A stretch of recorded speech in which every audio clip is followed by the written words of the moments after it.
Para wanita Korea ini dipaksa bekerja menjadi wanita penghibur bagi tentara Jepang di Pulau Hashima.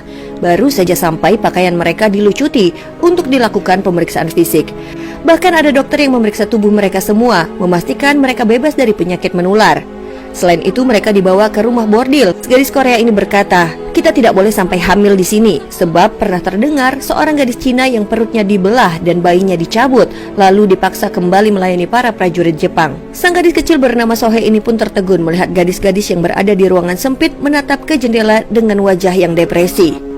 Sementara nasib para pria juga sama. Mereka didata untuk dijadikan buruh tambang batu bara. Harta mereka dikumpulkan menjadi satu dan disita. Bila melawan, siap-siap akan dipukul oleh tentara Jepang. Lalu mereka pun dibawa ke barak, tempat tinggal mereka yang sangat padat dan tak layak. Semua pekerja di sini diberikan rincian apa saja biaya yang harus mereka keluarkan untuk tinggal di tempat yang lebih buruk dari kandang hewan ini, serta makanan yang tak layak disebut makanan.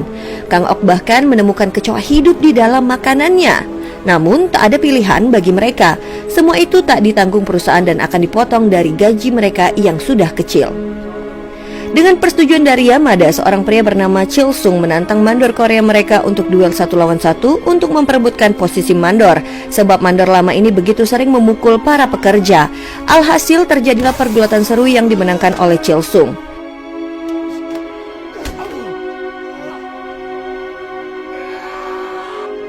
Di sisi lain, gadis-gadis ini didandani ala wanita Jepang dengan kimono dan make up-nya. Mereka diminta menemani para orang Jepang dan direktur pertambangan Shimashaki.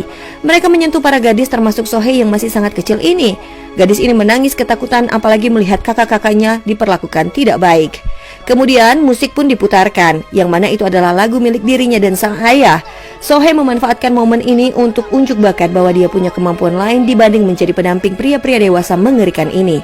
Dengan air matanya, gadis kecil ini meneriakkan hidup kaisar yang diikuti oleh para orang Jepang ini.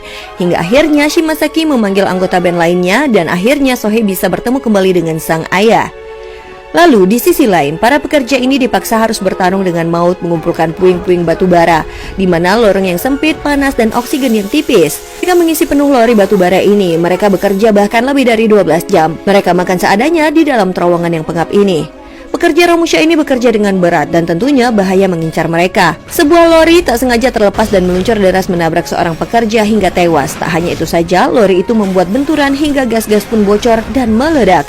Akankah para pekerja ini bisa keluar dari pulau ini hidup-hidup?